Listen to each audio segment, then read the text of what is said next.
What is up, ladies and gentlemen of YouTube? I'm Guy. This is the Just Bluefish Watch Reviews YouTube channel, the live stream in which we are going to be giving away a watch. Which watch, you might ask? Well, this watch right here, the Escudo Ocean Seacrest. As some of you may be aware, last week we did a live stream and I picked a winner, and that winner didn't get a hold of me. I told them get a hold of me within 1 week. If not, I'm going to pick someone else. So today what I'm going to do is I'm going to pick a winner from the live stream chat. It's probably a little bit easier for me to go ahead and just do that and make sure that the person is here and present.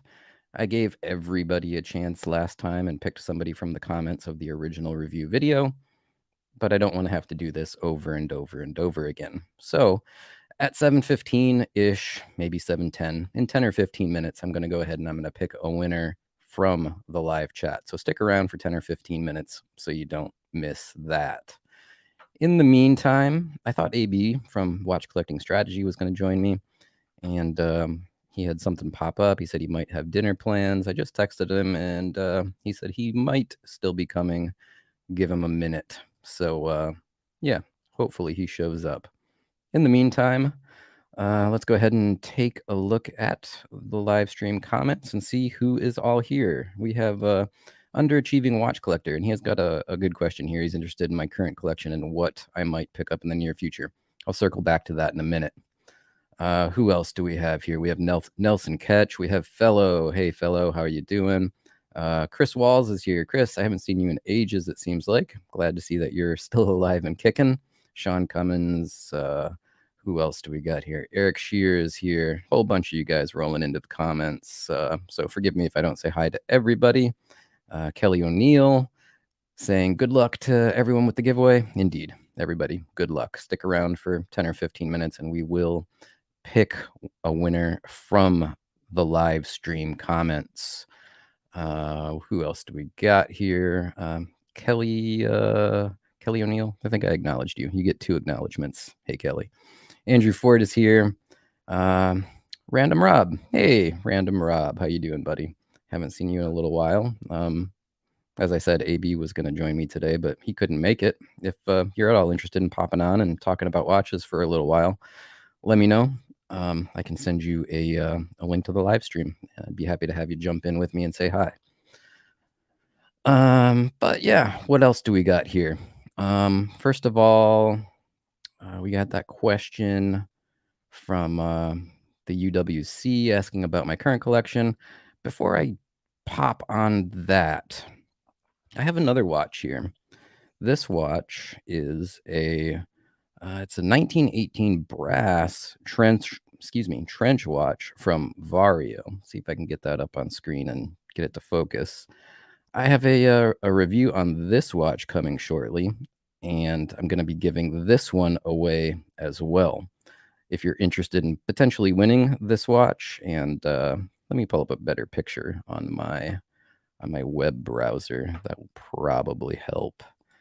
But yeah, if you're interested in winning this watch, stick around for that giveaway sometime in the next, I don't know, week, maybe 2 weeks. Here's the website from Vario.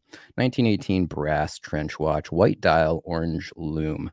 I really like these watches. It's not the very first brass watch that I've ever checked out, but it's the one that I've spent the most time with, and I've always been a little bit on the fence about brass watches. So when they reached out to me a while back and asked if I'd be interested in this watch, I said, yeah, definitely. Oh, wait, who do we have here? Mr. Late.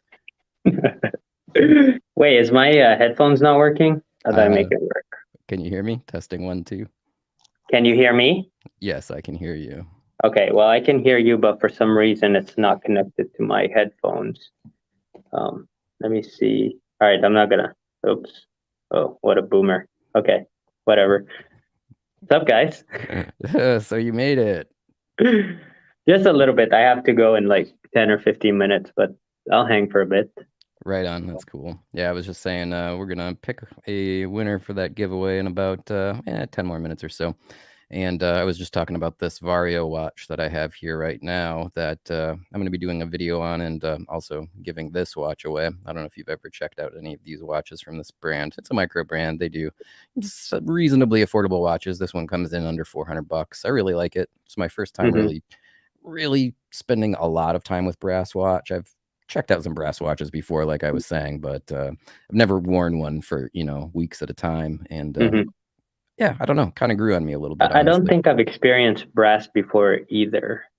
Yeah, I don't think I've experienced brass before.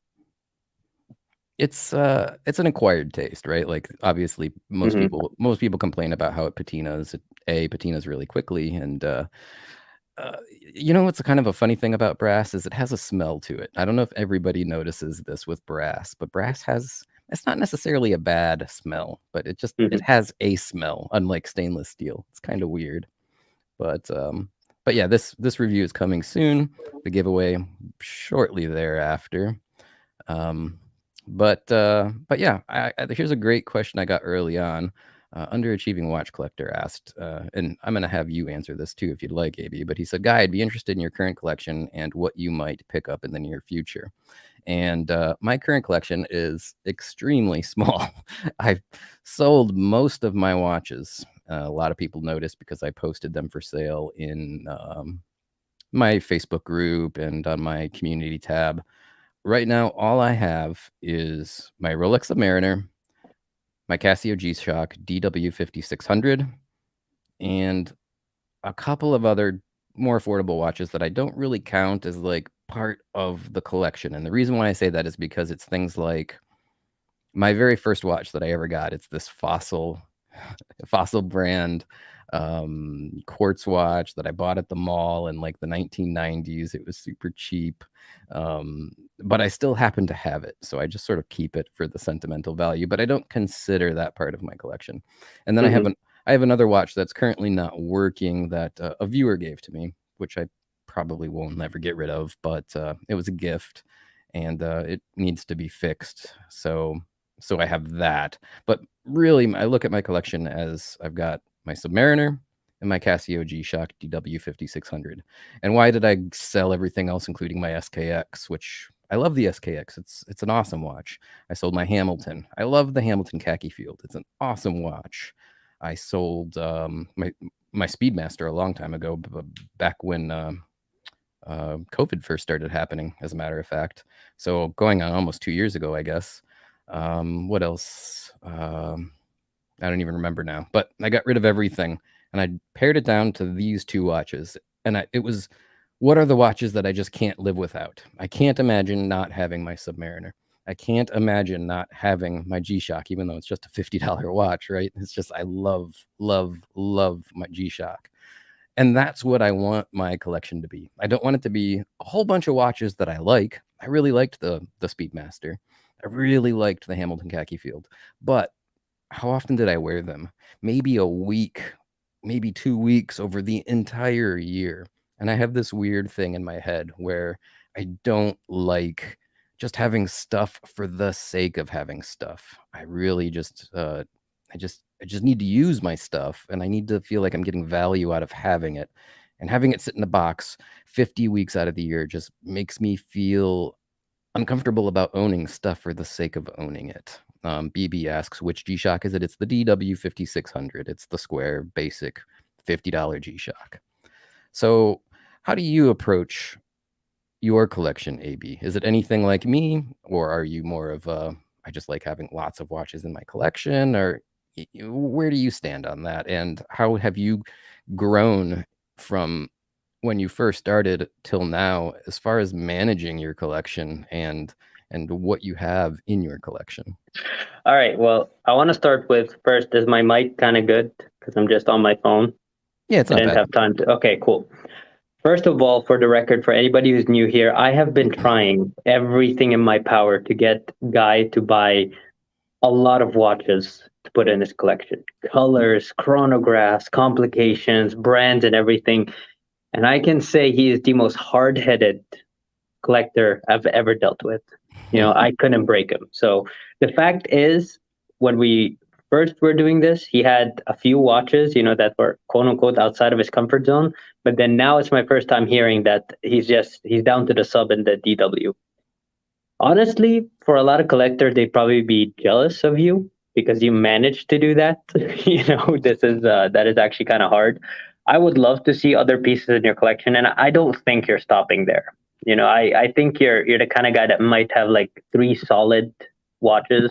Yeah. So let Um, me let me backtrack slightly.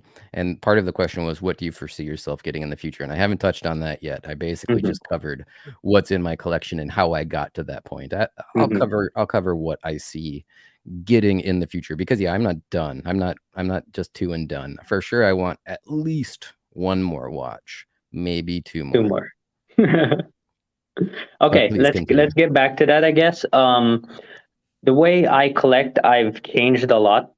I welcome change. I love experiencing things. Ever since I became in the watch business, it's helped me a lot with my collection because instead of buying to experience, I get to experience. I'm blessed to experience everything under the sun. Things that I've wanted to experience that, quite frankly, is just too stupid expensive to wear every single day here in Florida.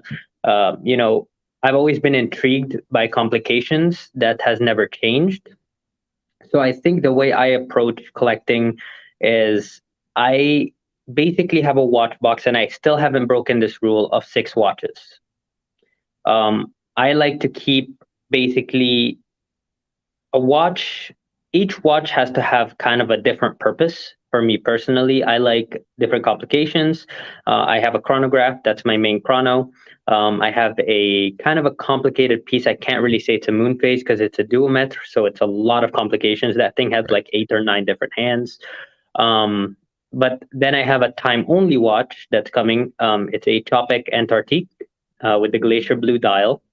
That's sort of my stainless steel integrated bracelet watch. I've owned the Royal Oak. I've experienced the Nautilus. To me, that was the one I wanted. It has a cool story behind it, but I'm not going to get into it.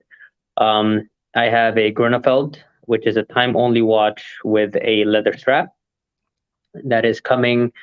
And then for my next pieces, I do have a few other pieces. I don't know if I'm going to keep them. I cannot really mention what they are, but for my next pieces, I'd like to experience more complications in my collection. Unfortunately, the complications I want to experience are very, very, very expensive.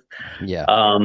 But I think that's the way to go for me is not only complications, but also kind of high level finishing is important to me, and who it's from is very important for me. Like the brand, I've always expressed that I like supporting brands that look out for their collectors and that care deeply about their watches. So that's why I bought the Grunfeld. That's why I bought the Chopek. That's why I have a unique piece that I having made by Sartori Biard. It's called the SBO5. I could actually send you a picture of what it is, but it's probably gonna take too long. And you're so rusty, I don't think you'll be able to put the picture up. But I did figure out how to get pictures of Vario, so we can do that but in the future. but yeah. So basically, my approach to collecting now has been basically I like complications, and that's what I want to collect. However, my rule is always six watches in my collection. Once I reach the threshold of six, which I am at right now, if something is coming in, something has to go. That is a rule that I haven't broken in like 4 years, and it's been fantastic for me and my wallet. Yeah. All right. Well, let's go ahead. It's been about 15 minutes. We're at 7:14 right now. So let's go ahead and let's do the giveaway for the Escudo, and then I will touch on the point about what I would like to do in the future. Before that, though, a couple of funny comments here. Random Rob says he has to move 6 watches out of the way to get to the watch box. And what else do we got? That one was good.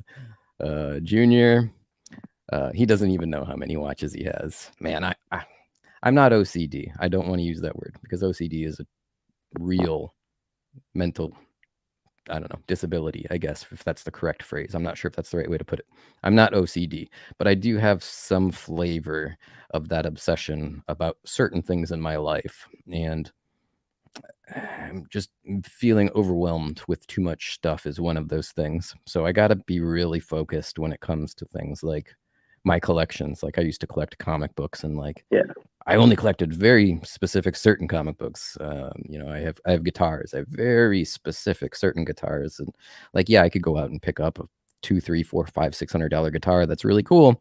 But eventually I would just have all of these guitars. And like, I don't want to go down that road. And I'm trying to get off of that road with watches. I was on that road at one point. Early on, I had, I don't know, for sure more than a dozen, because I had a 12 slot watch box and I couldn't. Yeah. I didn't even. Dude, I'm surprised by some of the people with their collections. I'm exactly like you. Like, there's no way I'm gonna forget something I own. But one of my good friends, he actually texted me and he's like, "Hey," and he sent me a picture of a watch. And I was like, "Oh, I didn't know you owned that." He's like, "I forgot I owned this. I actually found it, you know, like in between the couch when like a remote falls in between the couch." Basically, he found it there. He's like, "Oh, like I completely forgot I owned this watch," and he was showing it to me. And that level, I just cannot comprehend. I'm like, to forget that you have a watch, I can't comprehend that. yeah, I can't do that. That's not me. All right, so let's do this giveaway. Number one, there is almost 50 of you guys here, so hit the like button before we even go any further. I see the live stream only has I don't know, 20 something likes. You guys can do better than that. It's the least you can do for me. Click the like Come on, button. guys, it's a free watch. Give the guy a free like. I've given away a $1,500 watch. For all I'm asking for is some likes here. Number two. Watch, it's like 50 dislikes now. Yeah, just plummets. Number two. I think my mic might be a little bit hot. Let me turn it down slightly. So the way this was supposed to work was, I did a review of this watch, and if it had gotten 10,000 views, I was going to do the giveaway. And if it did not get 10,000 views, I was not going to do the giveaway. Unfortunately, it only got about 5,000 views. But I said, screw it. I'm going to go ahead and I'm going to do the giveaway anyway. With one exception, the winner has to pay for the shipping. If you're in the United States, that's going to cost probably around $20 because I ship USPS priority mail flat rate. $16, $17, $18, $19, $20, somewhere in that price range. If you're international, I don't know how much it's going to cost. If you want it, it might be 30, 40, $50. I honestly don't know. So if you want to participate in the giveaway and you win, just keep in mind, you're going to have to pay for the shipping, since the video didn't reach the goal of 10,000 views. I think that's fair. Other than that, yeah, we're going to go ahead and we're going to give this watch away. The way we're going to give it away, I don't know if you can see this. I'm holding a deck of playing cards. Now, I last time used a website to pick a random comment from the original review, and that was a total. You haven't figured it out yet, bro? Come on, man. Well, we had 3 days. I did figure that. I did figure out how to use it, but you can't use it to pick a comment from the live stream, because it's not like committed to the website or whatever yet until the stream is over. So the way we're going to do this is, I'm going to say 1, 2, 3, go in a minute, and everyone is going to type into the chat a card. You're going to guess a card. You're going to say the number and the suit. So if you think my card that I'm about to draw is the 9 of clubs, you type 9C. If you think it's going to be the King of Spades, you type KS. And I'm going to cut the deck here, and we're going to draw a card after I shuffle it. And the first comment that I come across with the card that I draw is going to be the winner. So hopefully that's clear.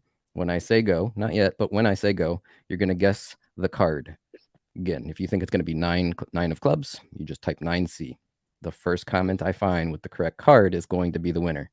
If nobody guesses, because there's one of 52 possible guesses here, so it's possible, I'll cut the deck again and we'll do round 2 until somebody gets it right. So get ready for that. I'm going to go ahead and I'm going to shuffle the deck. 52 cards. I checked it before we started. All of the suits and all of the cards are there. So let me give it a shuffle up.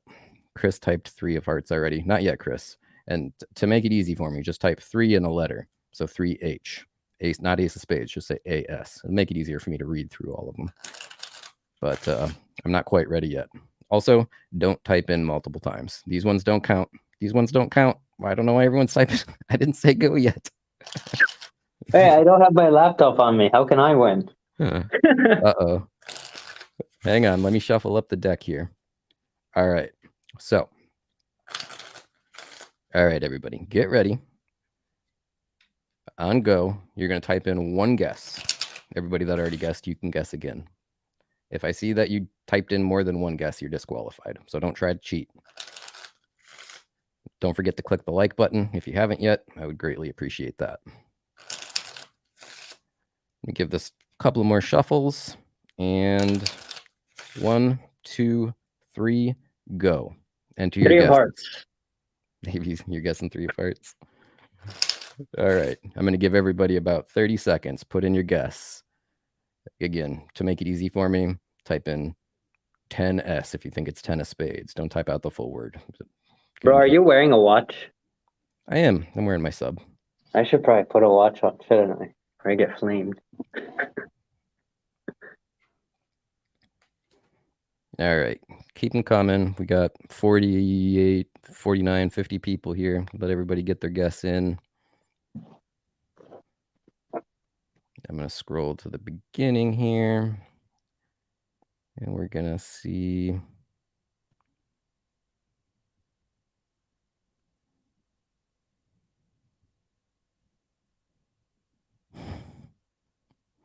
We're going to see who is the winner. All right. So I'm going to cut the deck. 9 of diamonds. That's what I cut. Oh, yes. I win. I don't think you said 9 of diamonds, did you? Pretty sure I did.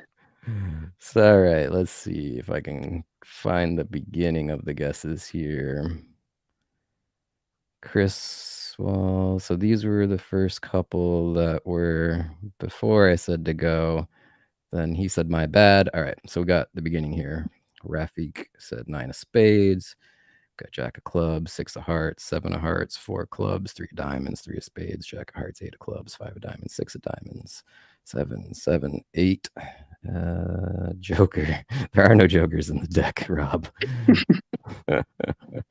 King of hearts, 7 of clubs, 10 clubs, 7 of hearts, queen of diamonds, 6 of hearts. We got no 9 of diamond guess yet.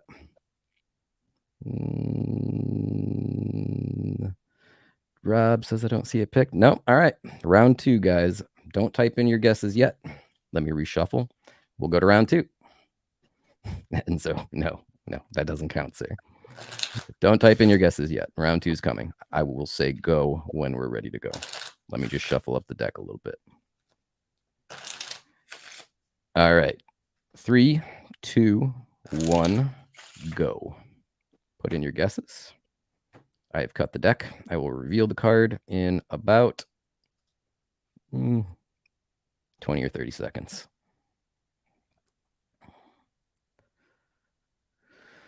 What's your guess, AB?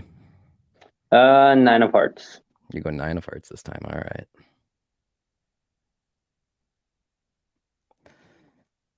All right, 10 more seconds, and we are going to close the guesses. 5, 4, 3, 2, 1. All right, BB, you're the last person that entered. I'm going to scroll back to the beginning here, and we have the 10 of clubs, ladies and gentlemen, 10 of clubs. If you guys want to help me try to find the 10 of clubs in the list, that will be helpful, but I am scrolling through it as of this moment. I got 3 of hearts. Random Rob with the Joker again. Rob, there is no Joker in the deck. I've seen a lot of 10 so far. 10 of hearts. I've seen 10 of spades. I've not seen 10 of clubs yet. 4 of hearts, 7 of clubs, 9 of clubs, 10 of hearts. 10. Nope. Again, round 3. Bro, I'm starting to think this is a bad idea. There's 50 I think people here. the last fail was better than this. There's 50 people here. You would think that 1 out of 50 would get this. But this is okay. It's fun. I haven't played poker in a very long time.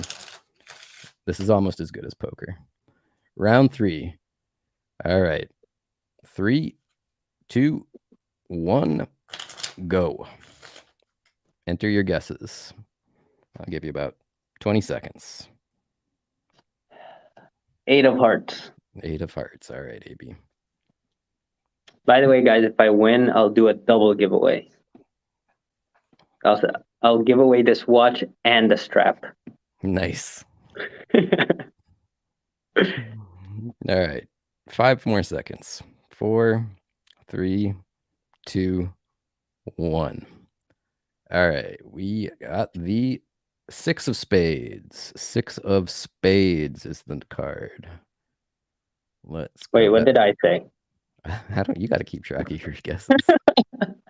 Pretty sure I said 6 of spades. 3rd time's a charm. Let's see what we got here. 5 of diamonds, 6 of diamonds, 7 of spades, 3, 4, jack, 5, 6 of spades, Rich Taylor. That's the first one that I see. If I am incorrect on that, somebody double check me, but I believe that is the first 6 of spades. Congratulations, Rich. Hopefully you're still here and you haven't gotten sick of this game. I kind of thought it was fun. I hope everybody else did. I couldn't think of a better way. I was going to actually bust out the old Dungeons and Dragons dice and have people guess a number, but this seemed easier. So Rich, send me an email, justbluefish@gmail.com with your info. I'll let you know. PayPal would be best if you can send me for the shipping. But yeah, shoot me an email, justbluefish@gmail.com. We'll get this watch sent out to you in the next couple of days. Thanks for everybody that participated in the giveaway. I greatly appreciated it. And with that said, AB, future watches. That was the last topic for discussion. What do you think I should get as a next watch? You. I think, knowing you, your style, it should be something timeless. It'd be something, I don't want to say iconic. Yeah, so basically can't tell time. Right. It should be something, it doesn't have to be iconic, I guess. But it should have, you know what? I'm going to go ahead and say the JLC Moon Phase. That is a watch you've been telling me for the past 3 years that you love. So I'm going to say the JLC Moon Phase is something. Yeah, you're going to say you don't really get dressed up. You know, who does? Right. Who does? You know, it's a cool watch. I rock my Dual Metro on a rubber strap. So not saying you would with a Master Ultra Thin, but I think the Moon Phase would be a good complement to your sub. You know, you got the sub as the daily, you know, sports watch. I'm not going to say beater before I get flamed in the comments, but a daily watch. And then you have the JLC, which is, you know, I would say it's more dress. Like it would work pretty well. It would work pretty well as a cool little dress watch, you know? Yeah. I definitely like that watch. You owned that watch, right? Didn't you say that there was something wrong with it? I can't remember now. Didn't we talk about this last week? You had like some major problem with it. I did. Can you still hear me? Somebody was calling me. Yeah, I can hear you fine. Okay, yeah. So basically, I didn't like that the logo kind of washes out with the light, but I remember you saying that's not a problem for you. And honestly, I was probably just being super picky to make an excuse to sell the watch. You know, to buy another. That was right. The printing of the logo, it got just vanished on you basically. Yeah. Yeah. No, I don't think that would bother me too much. The only thing that I'm not sure about that watch, and I haven't experienced it in person, is the size. Like, it looks like it wears really big for a 39. I think it's 39, right? It's fine. It's honestly fine. If you've rocked the Speedmaster, you're fine. The only reason it looks big is because it's a white dial and the bezel is so small. So that is why there's a lot of watches that get away with 36 millimeters.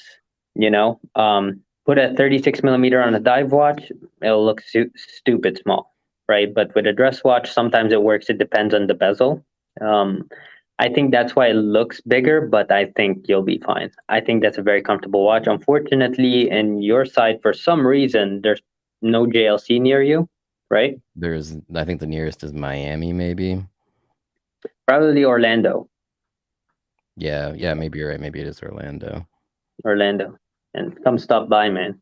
Do some videos. But yeah, so the JLC, I think a Zenith, here's a good one. I think the Zenith chronograph that they just came out with, the Zenith Daytona is what they call it. But they have one without a bezel.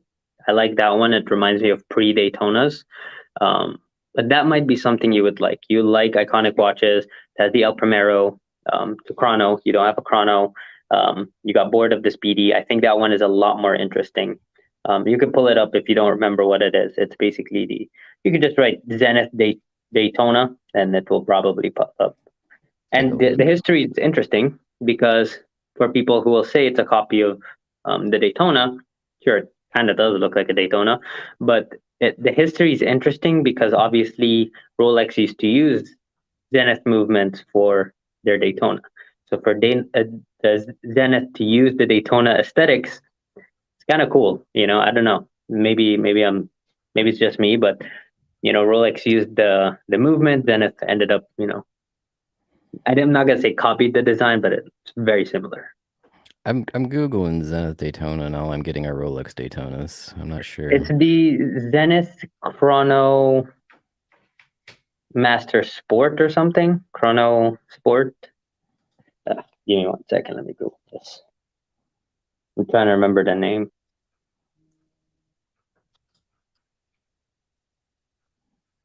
A Chrono Master Sport. Yeah. Let's see. Is it this one here, which is a little teeny tiny picture, I know, but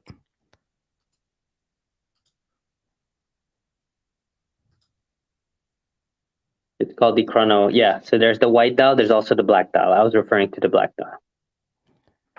I don't want to go on another hunting mission. It's hard enough to find this one. That is just actually scroll down, man. Oh my goodness. But it is nice though. I like it. Yeah, and it's not that insanely expensive, but I keep getting these calls. But yeah, it's not that insane, but I think you can pick it up for 9 grand right now, or maybe 8.5. But it's a cool watch. You get the El Primero caliber high beat, get Daytona aesthetic. You don't break the bank, and it. I don't know. I feel like the black dial is something that is with the 3 colored subdials. I feel like that's as crazy as you'll ever go. I like the white better than the black, honestly. I think that it's sharp. I like it. It is. I am very surprised. I like the gray blue subdials with against the contrasting white. I think that looks cool. Mm-hmm. It's a little too similar to the actual Rolex Daytona though. Like I feel I feel a little weird about that, but I do like it. I definitely like to check one out. That's for sure. Well, if you get over the whole Daytona thing by just kind of thinking, yeah, they're historically linked anyway, I think that would be the perfect watch for you because you're not spending Daytona.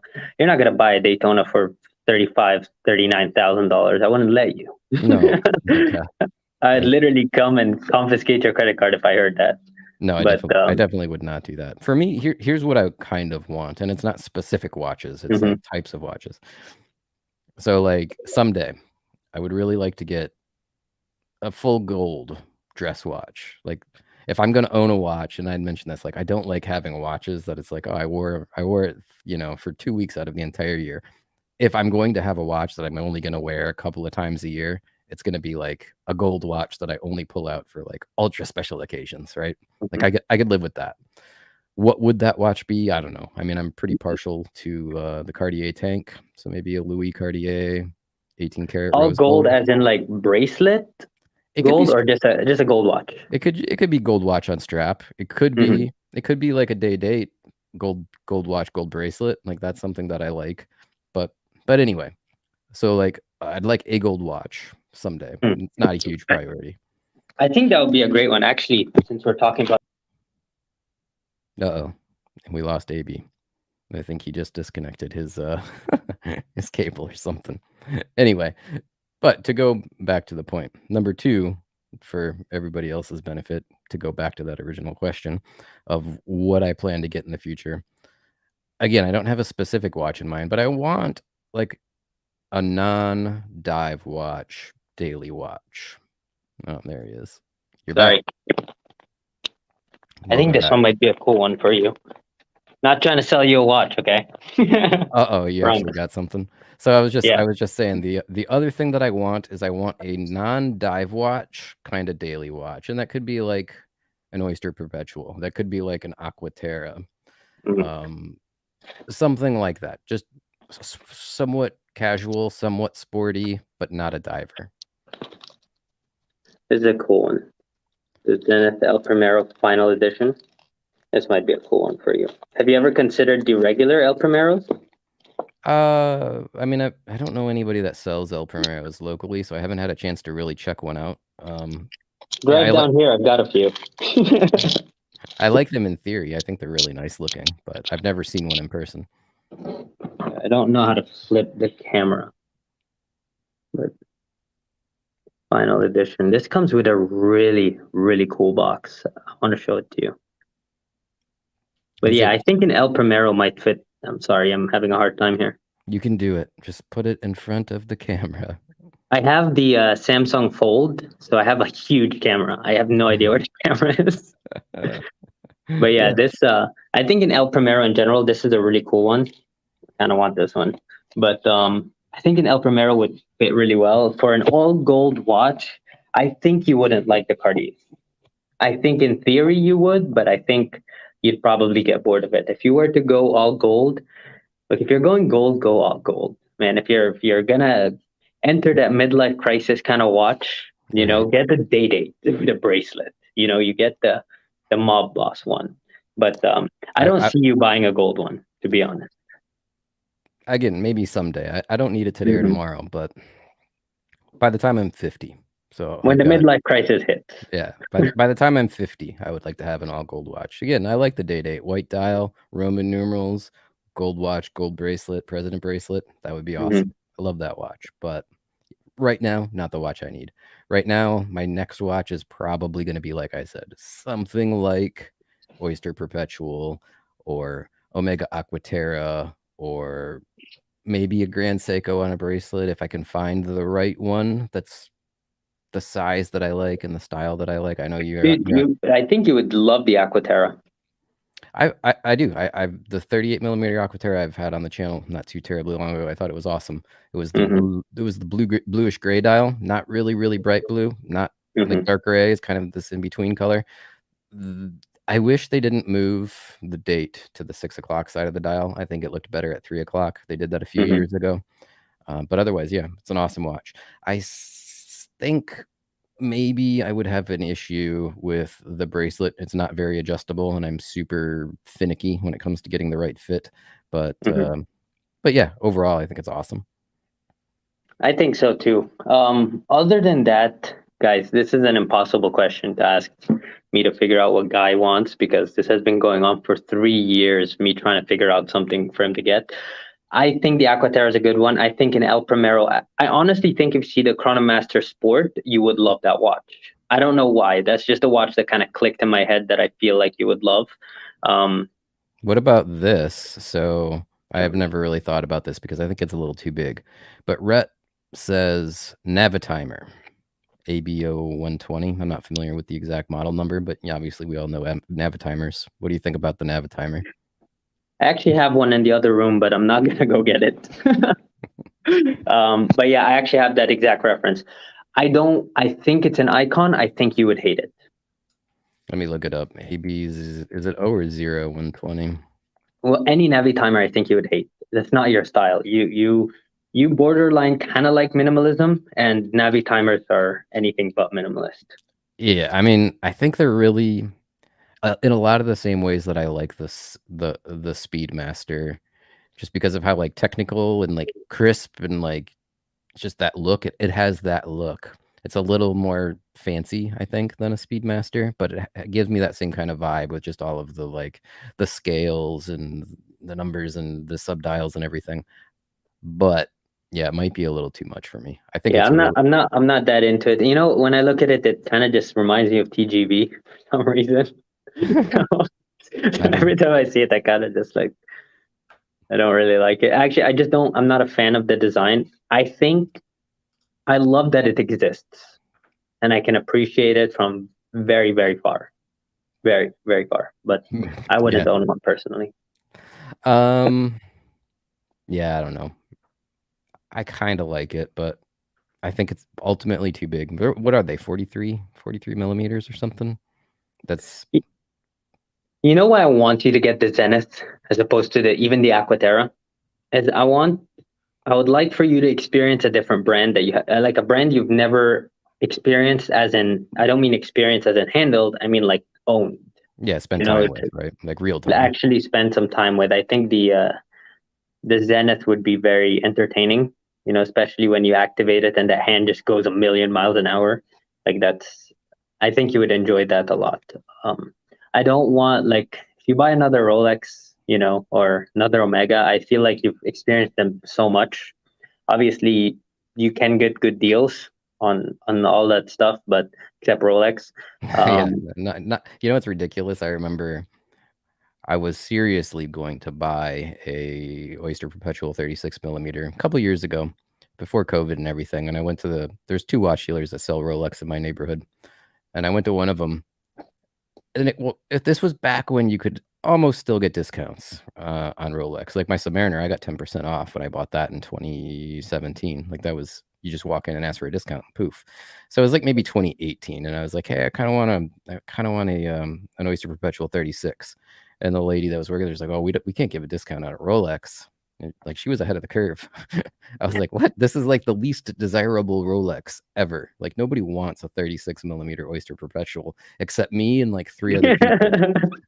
I'm the only one who wants this thing. Little did And you know. and now you go on Chrono 24 and they're asking like 15 grand for a 36 millimeter Oyster Perpetual. It's ridiculous. Yeah. No, I remember actually I remember you texting me about that OP. And I remember you telling me that you got 10% off of the sub. Even 3, 4 years ago, that was still unheard of. Like that was still insane. When you told me that, I was like, how in the world not only did you get a sub, but you got 15% off. Like, are you a god? Like, what is happening here? How did you do that? Now, if you tell anybody the story that you got 15% off of a Submariner, they'll call you a liar. There's just Oh no yeah. way. There's just no way. I couldn't even get one now. And like No. I renewed my my insurance on my watch insurance that I have. Hmm. And you know, when I bought this, I paid 8 grand for it. It was I think retail 8,500 or 8,700 or whatever it was, and I paid a little under 8 grand plus tax and everything. Hmm. So that's what I had it insured for. And I called them up and I'm like I can't replace this watch for 8 grand if something happens to it. And they're Hmm. like, oh well, you'll have to get it appraised and send us the appraisal, blah blah blah, and we can up the coverage. And We do appraisals. I could hook you up. the problem is like I can't replace it period right now, not at Yeah. retail, right? So like what am I supposed to appraise it for? Like secondhand prices? I don't even know. So I talked to the lady and she was like, well, you know, if you go to a dealer and just get them to do an appraisal, like that's what we can insure it for. The problem is that they don't just pay you out, they do replacements only, which is fine. If I happen to lose my Submariner, I'd want a replacement. Good luck replacing it. But right, like how am I going to replace it? I don't. It's a pain. But anyway, Well, I that's mean, the way look, of the world. if they say they're gonna replace it, then just hit up any dealer and they're gonna be shocked. The good thing Yeah. is the sub you have the 1-1 reference, so Mhm. it hasn't gone as crazy as the 1-2 references. Sure. But Yeah. yeah, I'm actually starting to. The more I look at the watches, the more I kind of like the 1-1 subs more than the 1-2. I know the 1-2 is more refined, blah blah blah. The crystal is a lot better, but I don't know, man. Just something about that 1-1. I remember having it on my wrist. It was pretty comfortable. No, You told me not to sell that thing. you should have never have sold yours. I can't believe you did. Like even if you just like were sick of it and left it sit in a case for like 6 months or a year, you should have just let it sit. But It Yeah, is I what it did is. lose a lot of money on that, didn't I? I mean, potentially. I'm sure you made more than you paid, but you probably could have made more in the long run, right? I think like 2 grand or something. So it's not bad, you know. But yeah, that's kind of where I'm at with my collection. I've got basically 2 watches, and someday I'll add another one. Again, I kind of want this like double duty watch. I want it to be sporty on a bracelet. I want it to be a little dressy on a strap. And that's why I'm gravitating towards stuff like the Aquaterra or the new 36 millimeter Explorer. I'm sorry, it's too small. I wish it wasn't. I would love to have an Explorer. The 39 was too big for me. This 36 is too small. The 39 wore more like a 40 or 41, and this 36 wears more like a 34 or a 35. I've had a lot of time with both of them. Neither one of them are right for me. But the dial, the 369 Explorer dial, is still one of my favorite dials of all time. I think the heck was that? That I think in general I don't want to see you have another Rolex. But obviously it's you, and I don't think you would enjoy any of them. I think regardless, you're always going to gravitate toward your sub. If you buy an OP, if you buy an Explorer, any of that, unless it's a Pepsi or a Daytona, you're not going to gravitate towards it. I think the Aquaterra, you would be very happy with it. Yeah, or what I recommended was the Zenith. Um, but yeah, I Yeah, actually I mean, I would love to get a Pepsi GMT, but it is, other than slightly different colored, like it's basically the Submariner. I mean, it's on a Jubilee instead of an Oyster, and it's got a GMT hand that I will never use. mhm. But really, it's about the dial and the bezel, right? Like that's the draw of the Pepsi GMT, and I love it. I think it's awesome. But would I wear it? I probably would wear it a lot, and what would happen is I'd wear my Submariner a lot less. I don't know. Mhm. It seems like it's very overlappy with my Submariner. I got you. Guy, I got like 5 minutes or even a couple minutes before I have to go. So if you want, maybe we can answer a couple questions. Because Yeah, I sure. gotta head out. Yeah, we're at 48 minutes here. I didn't really see too many questions, honestly. Since They everybody all got mad that they win. everyone that lost the drawing just quit. Yeah, there's really not Okay. really any questions here. I mean, people are just kind of talking. Underachieving watch collector, he likes the past version of the Omega Globemaster. That's a good one. Yeah, those are nice. That's the one. Does it have like the kind of fluted bezel? Is that the one I'm thinking of? Yeah, Yeah. it's the Constellation Yeah, those are section. nice. I think a little more dressy than I might like, but I want something a little more sporty, but not a full-on dive watch. Mhm. Again, Grand Seiko. I know you're having a falling out with Grand Seiko personally. I'm if I could find the right Grand Seiko, I might get a Grand Seiko, but I would still buy Grand Seiko. Don't get me wrong. It's just I'm not too happy with them personally. I feel like they are kind of ruining the brand. yeah, So yeah, I'm not too happy with them to be honest. But there is one that I just got in stock. That's like an ice blue kind of Grand Seiko. I can't remember what the reference is. Um, but that one is stunning. I'll actually send you a picture of it. It's a really cool watch. can't remember the reference. I mean, can you remember any of the Grand Seiko references? I mean, at some point I stopped just trying, I you don't know. think off the top of my head right now, I don't think I can even remember the snowflake reference. What is it? Yeah, no, of the like honestly, dude, at some point you just kind of quit, you know.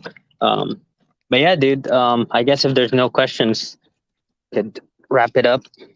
All right, dude. Well, I appreciate you jumping on. I'll probably hang out here for another minute or two, but enjoy your what are you going out to dinner with the fiance or something, I guess. Gonna grab some food. Cool. Gonna chill. Gotta probably put a watch on. Um, but yeah, guys, I'll see you in the next live. Sorry, I gotta run. I wasn't even gonna make it, but I decided to at least try. But yeah, I'll see you guys. Thanks for coming, AB. Appreciate it, buddy. See ya. All right, I'm gonna hang out for another minute or two, guys. Adam Smith, you finally showed up. You missed the giveaway drawing. Hopefully, you weren't trying to get here for that Rich Taylor one. Not sure if Rich is still with us, but again, congrats to Rich if he is. And I don't think he emailed me yet. Make sure you email me, Rich, so we can get this sent out to you. Adam said, Random Rob, huge fan of your channel. Yeah, Rob's the first channel I think I saw Manta on as well. I haven't done the Sky Quest yet, but I've done a couple of their watches. Those are great watches. And what are your favorite channels to watch that are not about watches? I watch a ton of channels about guitars and keyboards and synthesizers and audio recording in general. When I'm not doing this stuff, I'm usually doing music stuff. That's my other hobby, main hobby right now. Anyway, for the last few years, it has been. But yeah, it kind of had rediverted a lot of my watch funds towards guitars. So I've got not a huge collection, but a nice collection of guitars. That's been my thing lately. Grand Seiko bracelets and clasps. You would not like. Yeah, I know. I've done several videos on Grand Seikos and their bracelets. It's not the bracelets that I dislike, but yeah, their clasps are basically like just little tiny, folding clamshell kind of style clasps with no micro adjustment. That is not a problem when it's not a problem. But for me, it always seems to be a problem. I don't know what it is. Like I'm very particular about how a bracelet, and more specifically how the clasp fits on my wrist. So yeah, they might be problematic for me, Grand Seiko in general, just because of that. But if they ever do come out with the right watch for me, I'd like to have one. I like the brand. I think I like Seiko and Grand Seiko in general. Just I haven't seen the one yet. I've seen a lot that I like, but not the one. What else do we got here? Eric, I like Manta, but small for my wrist. Which is the Manta? I can't remember their names. They got the diver. That's like the Seacrest or something, I think, right? But the non-diver, it's like a 38 millimeter. It's not a diver. It's not a GMT. It's just kind of like a semi-casual sports watch. I liked that one a lot. Fit me really well. Really enjoyed that watch. Can't remember the name of it for the life of me, though. Adam Smith, I can send you my SkyQuest if interested. You're offering to loan to me to do a video on. That'd be awesome. If you'd be willing to do that, shoot me an email, justbluefish@gmail.com. And yeah, we could work it out. I would appreciate that. That'd be cool. I haven't heard. Manta has loaned me some watches in the past. I would imagine if I emailed them, they might loan me another one, but I haven't heard from them in a long time. So I don't know. Maybe they're done like with their marketing and promotion. Everyone knows about their brand, so they might not really need the exposure anymore. So that could be why I haven't heard from them. Or maybe they just don't like me. I suppose that's possible. But yeah, if you'd lend me your SkyQuest, that would be awesome. I would appreciate that. Shoot me an email and let me know what you'd want to do with that. But yeah, I don't know if we got any more questions or comments before I wrap this one up. I just only really intended to pop on here for 10 or 15 minutes to do the giveaway, but then AB did make it. He said he didn't know if he would or wouldn't, so stayed on a lot longer than I had expected. But yeah, let's see, any 24-hour watch recommendations? So by 24-hour watch, do you mean just like a general GMT style or something else? Like there's those, what's that brand? Singer? Or is it Meister Singer? Where they just have the single hand. Have you ever seen those? So the single hand just kind of rotates over the course of, I think it's 24 hours, or is it 12? Maybe it's just a 12 hours. I assume that's not what you're talking about, though. As far as like GMT 24-hour watches, I don't know. I mean, I don't know of many affordable GMT watches. I think Christopher Ward might have a handful that are relatively reasonably priced. So like, what's your budget? I guess that's the first question. If you're looking for like sub $1,000 or sub $500 watches, it's going to be pretty pretty different answer, I guess. But my latest purchase, Eric says, is an Oris Aquis 43.5. That's awesome. Congrats on that. How do you feel about the integrated bracelet case? I think that it's really well made, but like you can't really take the bracelet off and throw it on a strap. Can't really do much with it, right? You've got to love the design because that's what you've got, right? I like it, don't get me wrong, but certainly not as versatile as a typical watch that uses a standard bracelet with normal end links, right? Did you get the new series, what do they call that, Caliber 400? Is that their new movement, the Caliber 400 Aquis, or is it one with the, I believe they use Solitas in the standard models? Either way, awesome pickup. Also, what dial color did you go for? I think for me, when it comes to Oris,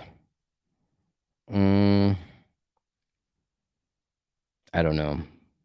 The Diver, what is it? The Diver 65, those kind of older vintagey looking ones. I think I like those a little bit better. I like the traditional standard kind of dive watch, that 1960s design. It's the Aquis is kind of like the futuristic diver, and the 65 is like the retro diver. And for me, I kind of like the retro better. I think they're both great. So you went green dial and couldn't do the 400. Like I said, I like the Solitas just fine, so that's not a big deal. But green dial, I've never owned a green dial watch. I think maybe I think I did a video on the Hulk, the Rolex Hulk, and I've done some videos on some other green dial watches, but I've never owned one. I don't know if I could do green dial. I'm very, I don't know, conservative, I guess, for a lack of a better word, when it comes to dial colors. All my watches have always been black, or I've had one or two white dialed watches. I don't think I've ever even owned a blue dial watch. I don't know if I could do green. It's a little adventurous for me. But you know, if you like it, that's all that matters. I'm not saying it's a bad choice. It's a personal choice. Let's see. Cuvist. I'm sure I'm not saying that right. Cuvist Blade Works. Just got into the watch thing. My first is a PRX Blue Auto. I really like those PRX Tissot. It's Tissot, right? I haven't seen one in person yet, but I think they look really cool. Just got a Hamilton Auto Khaki via Watch Exchange. Awesome. I had a Khaki Field 38 millimeter auto for, I don't know, 4 or 5 years. I just recently sold it just because I pared back my collection. But Hamilton Khaki watches, whether it's the auto, whether it's the hand wind, some of my favorite watches of all time. Anyway, to go on, you say, then looking at saving and going big. Tudor Black Bay, Diver Aspiration recommends. I like the Tudor Black Bay 58. I did 2 videos on them not too long ago, in the last maybe year or so. I first did the 58 silver, 925 silver. Liked it a lot. Not sure if I would buy a sterling silver watch, though, for like just the durability purposes. Just because they tarnish. Silver's a soft material. I'd probably go with stainless steel. So the next video I did was the standard Tudor Black Bay 58. And one of my favorite dive watches. I have the Submariner. I'm wearing it right now, obviously. This is my favorite watch of all time. If I didn't have a Submariner, the Tudor Black Bay 58 would be the watch that I would try to get. I think for my wrist, it's the perfect size, 39 millimeters. I think it wears even smaller than 39 millimeters. It fits me so well. If you have a big wrist, I'd go with the standard Black Bay, which is, what is it, 41, 42? I forget off the top of my head. That one does wear quite large for me. But I think the Black Bay 58 is about as perfect a watch as anybody has ever made, with the exception of, and I've said this 100 times, I do not like the snowflake hands. Just not a fan of snowflake hands. I'd overlook it for the Black Bay 58. but something about that hour hand just doesn't really jive for me. That said, if you're looking for other suggestions for an aspirational dive watch, I mean, there's always the Seamaster. And I think amongst the common recommendations, people always recommend, for that kind of luxury level dive watch, the Submariner, the Seamaster, the Tudor, etc. I think the Seamaster is the best of the bunch when it comes to bang for your buck, value for money, quality versus cost. I think you really can't beat the Seamaster. I don't like the way it fits my wrist. And again, I have a smallish wrist, 6.5 inch. So it wears a little big for me. The prior generation or the prior reference number Seamaster wore better for me. It was a little bit smaller, not much, just a hair. And I wish they had kept that form factor. But the new one is better in all other regards, technically, when it comes to, specs and everything. I think I like stylistically the Tudor better. Of all of them, obviously, like I said, the Rolex is my favorite, but it's not really an easy watch to come by. And, if you can get one and you're willing to stretch your budget to that $9,000 price at retail, I can wholeheartedly recommend it. I've had mine for like going on 5 years and I love it. But I would 100% get the Black Bay.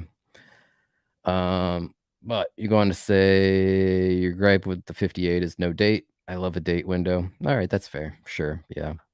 I can live without the date. I do like the date, don't get me wrong, but I could live without it.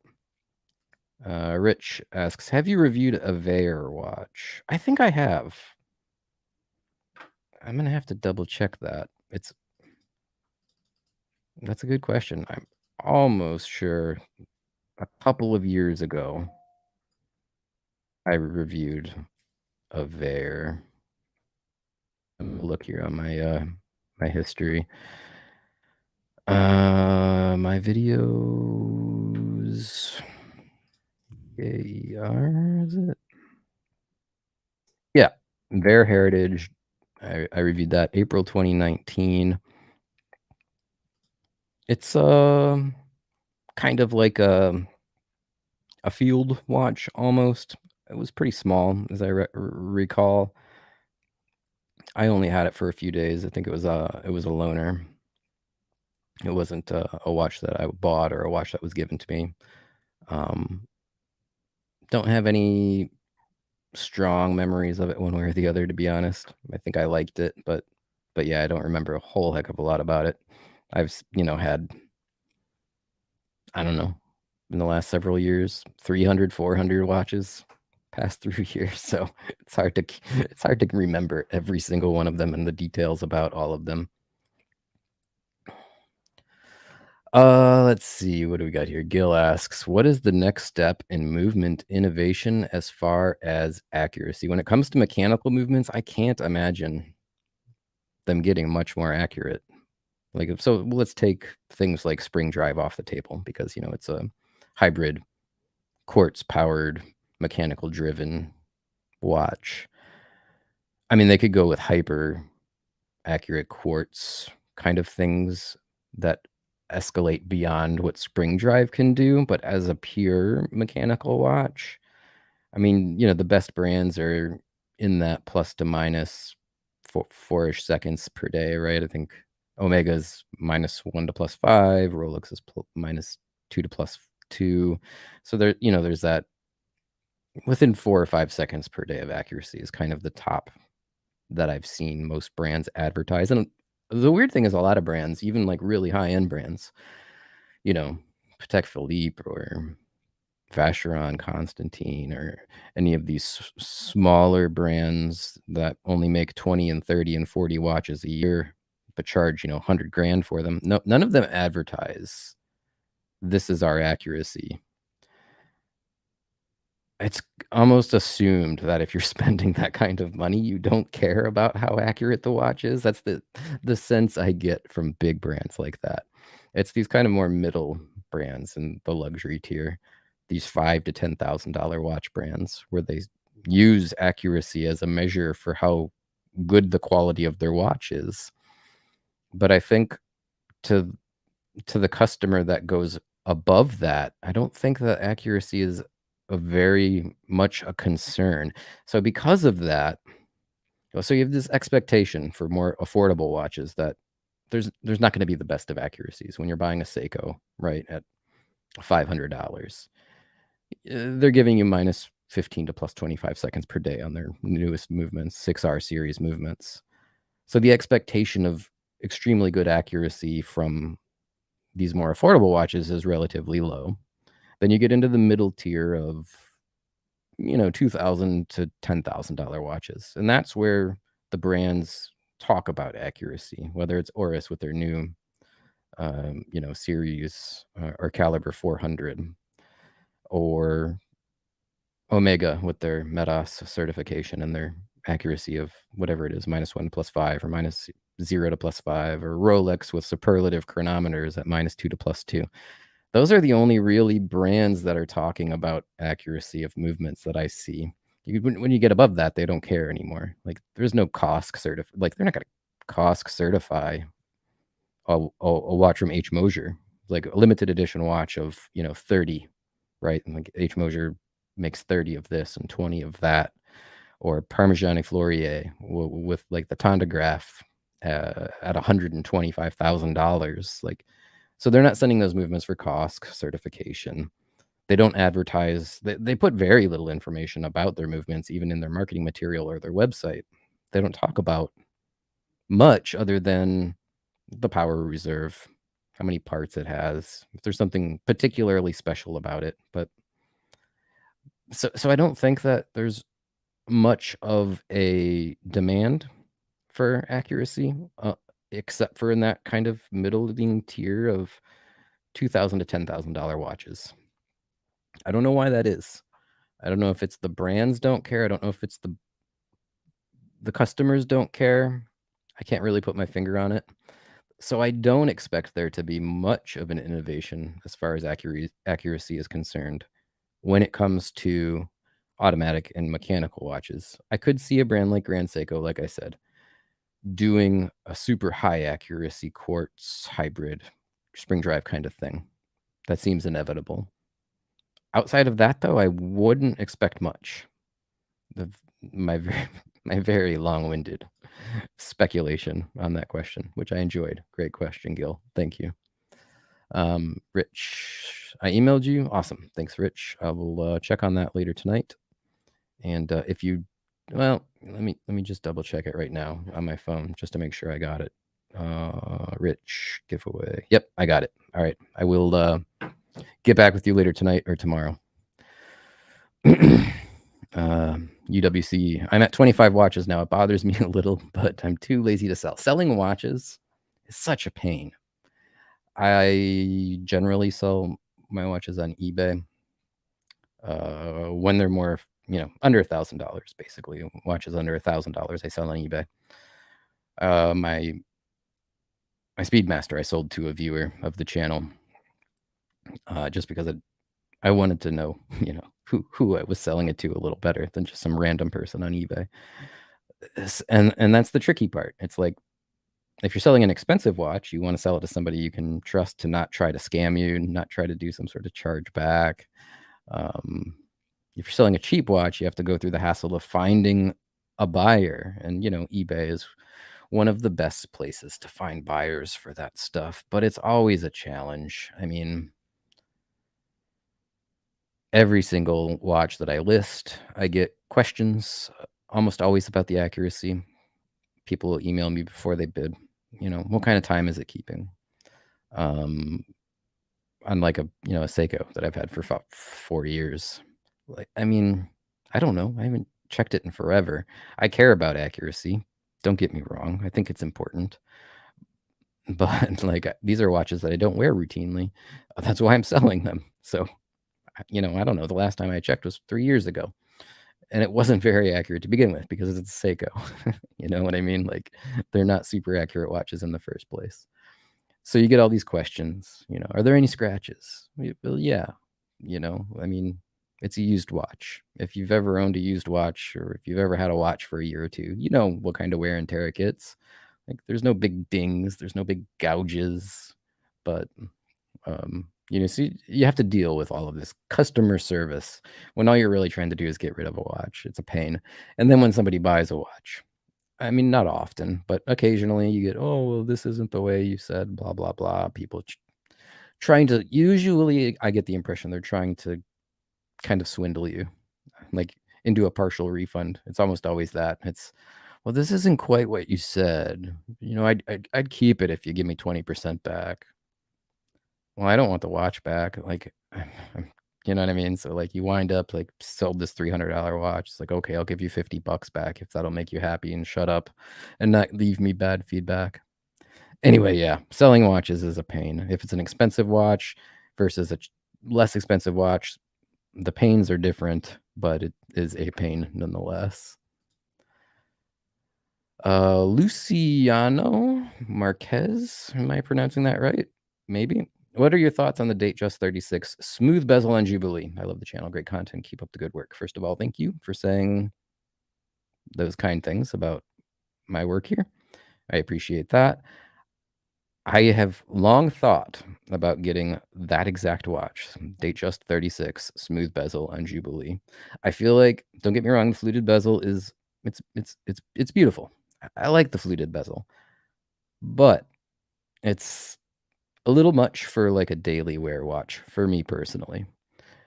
So smooth bezel on a Jubilee might be, in my opinion, the best combo. Maybe with a blue dial or a black. Blue or black, that would be my choice. I've thought about that a lot. The reason why I haven't done it, aside from the fact that it's an utter pain to get a Rolex at retail prices, and I'm not going to pay aftermarket scalping prices, is it's not a common configuration. You can't just walk into an AD, even in the best of times when they have stuff in stock, and find a Datejust 36 with a smooth bezel on a Jubilee. It's usually on a Jubilee with a fluted, or it's a smooth bezel on an Oyster. And if I was going to get it on an Oyster, I just assume get an Oyster Perpetual because I can live without the date. Now, if you need the date complication, okay, then, smooth bezel, Oyster, sure. But I like the way you think there. Smooth bezel Jubilee. If I was going to get a Datejust, I think that would be the one. I think it's a little bit more versatile without the fluted bezel as far as being kind of dressy, kind of casual, kind of sporty, kind of not. Like, I think it's the best combination for versatility. Not necessarily the best one to be a dressy watch. Then I would go fluted, but I don't need that personally. So, yeah. What else do we got here?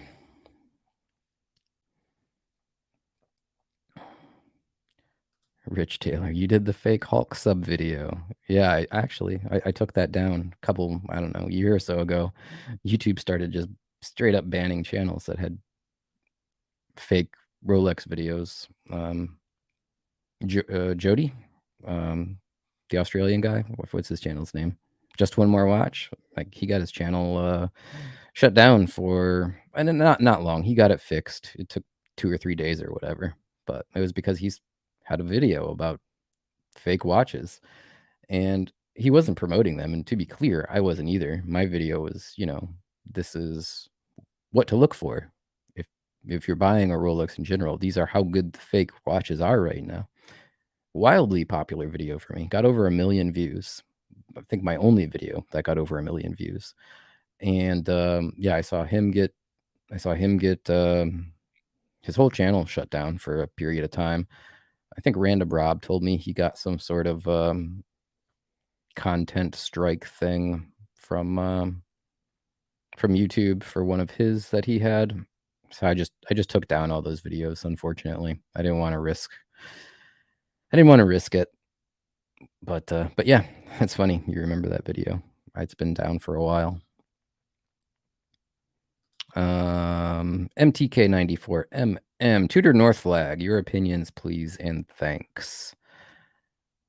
Like it, don't love it. I'm gonna pull up a picture of it here for everyone that may or may not be familiar with the Tudor North flag.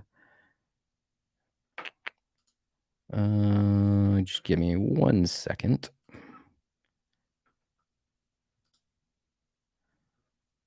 Why is you search Tudor North flag and Tudor's website is not the first thing that comes up. That is pretty silly.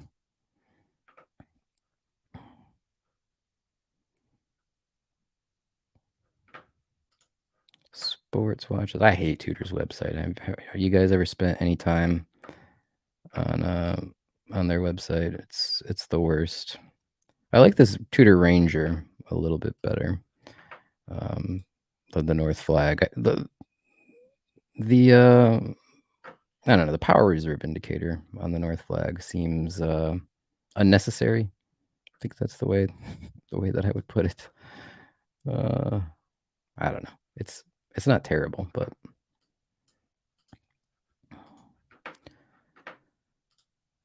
why can't I share my screen? Chrome tab, Tudor watches, share. So here we are on Tudor's website. So this is the Ranger.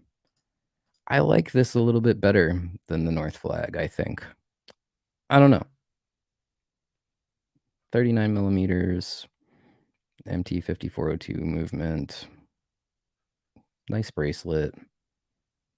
I'm not crazy about the hour hand, but overall, without that power reserve indicator that the North flag has. But let's see, where is the North flag?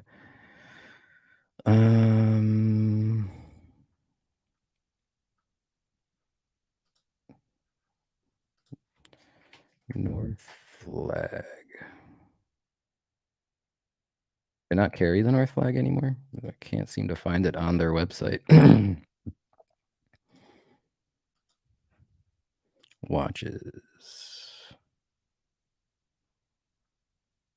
They have so many watches too. That's the other thing. Tudor goes overboard with the variety of watches. Have you ever just scrolled through their website? It's just so much. This Black Bay Chrono, I kind of like the Panda version too. The Black Bay 36. I tried that once. Someone loaned it to me.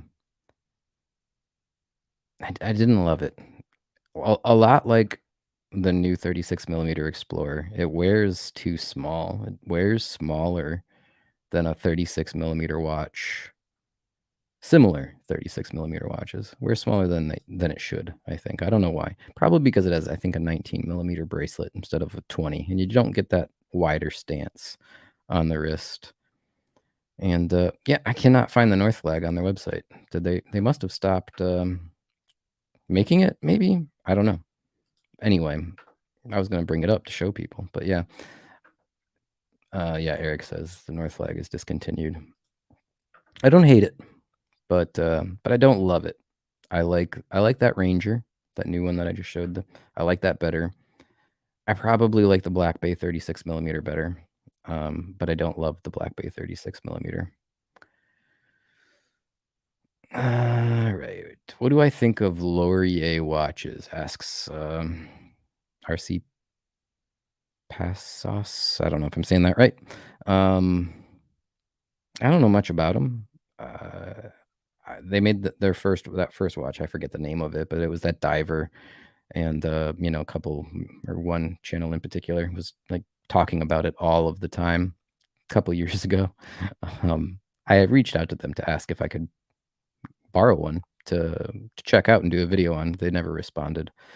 I suspect they might have had an exclusive deal with that other YouTube channel that was always talking about them.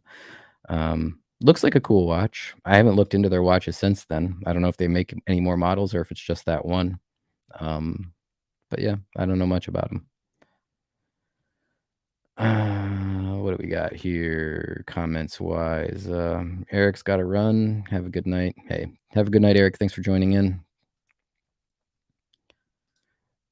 Gil asks, what is the power reserve milestones for watches? Well, there's watches now, I think, that have like 120 hour power reserve, if I'm not mistaken. Dual barrel watches with 120 hours. I was thinking about this the other day because, I have watches, and most of them have 40 to 48 hour power reserves. That's plenty for me. Honestly, I don't want to watch with 70 or 80 or 100 or 120 hour power reserves. And the reason why is I fear that as they extend the power reserves of these watches, it's going to compromise the accuracy. Getting consistent, I don't know if torque is the right word, but torque on the mainspring through the entire curve of the power reserve seems challenging to me. Now, if they fix that, if that's totally worked out, I guess it's not a big deal. But I just assume have a 40 or 42 or 48 hour power reserve that's super accurate and reliable. Like, I just don't see the need for it for me personally. There's people that could probably make an argument of why you need a 120 hour power reserve. I don't know. Maybe on a super complicated watch, annual calendars, really high end watches though. Lots of complications. Watches that you don't want to have to reset, basically. Sure, then I guess that makes sense. But for a diver, 40 hours is plenty. 42 hours is more than enough. 48 hours is way more than enough.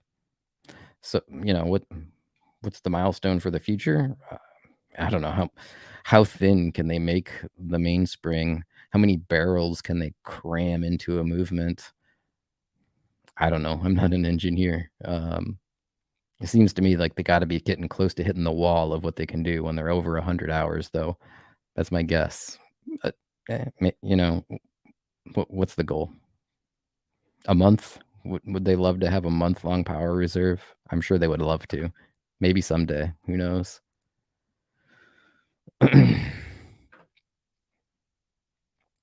Joseph, I adore Tudor, but I think some of the appeal is the Rolex impact on them. I have had a lot of Tudors, but none of them have found a permanent spot in my collection. I think the fact that they're associated with Rolex probably plays a bit in the, I don't know, the mystique or, the draw of the brand. I don't know. The only Tudor that I've experienced that I really, really liked was the Black Bay 58. And I really did like that. And I said it earlier, but if I didn't have a sub and I was going to get a diver that was, not a very affordable diver. If I wanted to spend a little bit of money on a nice diver, that's the one I would get. And I think I would be really happy with it. But yeah, whether or not the Rolex connection is a big draw for most people, I don't know.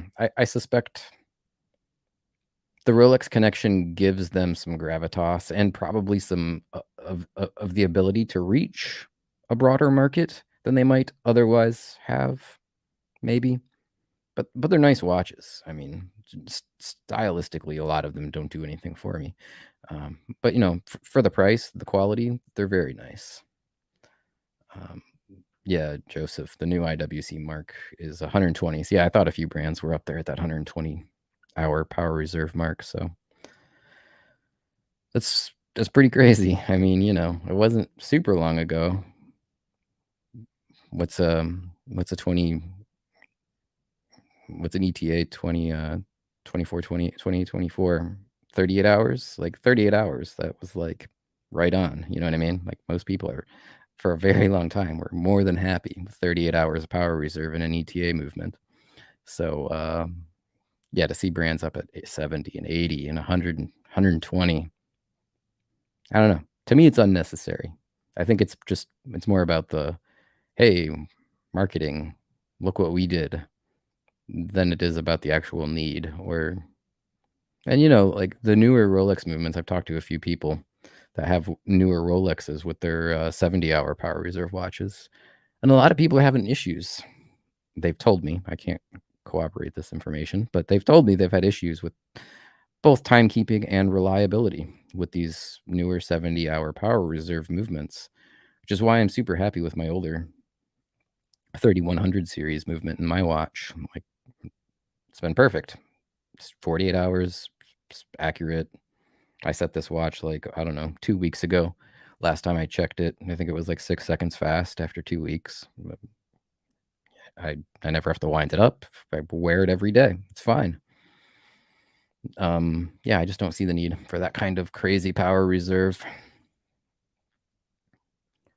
Eric, does anyone need a 1,000-meter depth rating? Well, depth rating is a little different. I mean, to answer your question, no, nobody does, right? But it's a little different in that, like, what is depth rating, right? Like, we see a watch and it's like 30 meters water resistance, but we know that means don't get it wet. It doesn't mean it can go 30 meters underwater. So what does a 1,000-meter depth rating really mean relative to what we know about these other depth ratings? 50 meters is like, maybe you can take it in the pool, but, don't drop it to the bottom of the pool. 100 meters, 200 meters, they say don't really swim with a watch unless it's at least 100 meters, and certainly don't do any sort of like snorkeling or anything serious, unless it's at least 200 meters. So I don't know what 1,000 meters really means. Depth rating is kind of this weird specification for a watch. It's not super clear.